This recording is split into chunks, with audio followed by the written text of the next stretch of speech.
Okay, it's day 91 with the Capitol Police headquarters behind me. Verderosa's office is up there. Everyone remembers Verderosa, the police chief that was kind of dressed down by Debbie Wasserman Schultz. Hey, there will be repercussions. There will be, you will have consequences for hiding the portable hard drives that Imran stole in the famous John Wilkes phone booth. So we've had a lot of law enforcement resources that have been devoted to people who are involved in criminal activity. And it seems you almost can sense a feeling that things are switching the other way, and maybe that maybe the congressman, maybe Paul Ryan will see this. I would say, task force, how many today? 500,000 people? I mean, there is a sea of humanity here. And the one thing they can give the people today is a 4-page memo and let them read it for themselves. What I want to give the American people are all the police reports. So the people of America, the United States, can decide for themselves.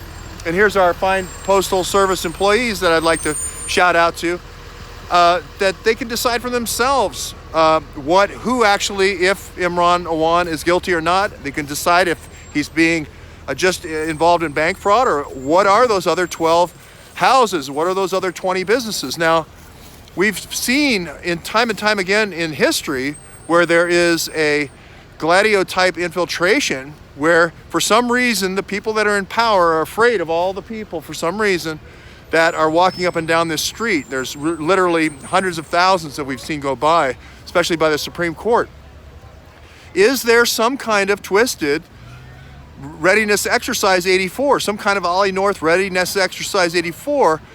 If you look at this Pelican video, that you probably know that we've been out into Orlando, the Port of Canaveral, and we've exposed that along with the great folks down there, and talked to the author, Andrea Shea King, about these container ships coming in under the control of the UAE. And we've identified links between Imran Awan and the aspiring in Congress, and logistics for a massive boat lift potentially of war material. We've talked to people in Saylorsburg who blocked off city streets to have one day a month where there's massive war material going into Gulen's headquarters. There's 33 of those types of headquarters. We've gone to the Islamic Society of North America in Indiana. We've gone to these different locations. They're not made up. I mean, we were taking the pictures. There they are, and they're massive.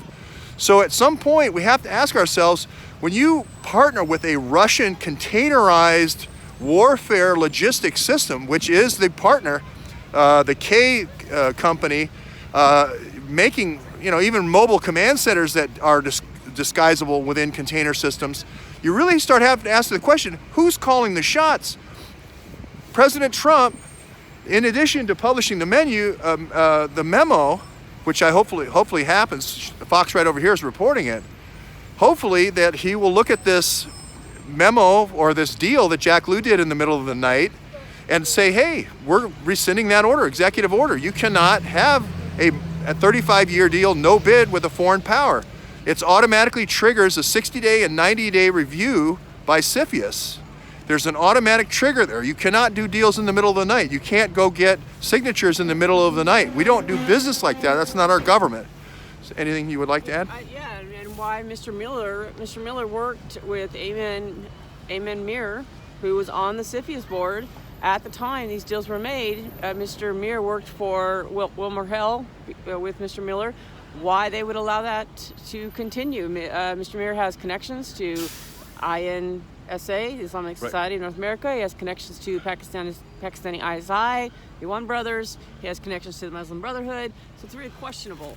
So yes, Mir on the wall, MIR, Hussein Mir, does have PAC ISI connections, and that's the person that's reviewing the CFIUS deal for the Port of Canaveral deal for the Project Pelican. Right. So that, and Wilmer Hale, I used to say Winter Hale, because it's easier for people to remember, but Bob Mueller was he was an immigration lawyer at Wilmer Hale before he became director of the FBI. So we really have to start looking at all these deals that were put together in this kind of pay-to-play bonanza time where we controlled both the judiciary and the Congress and the presidency.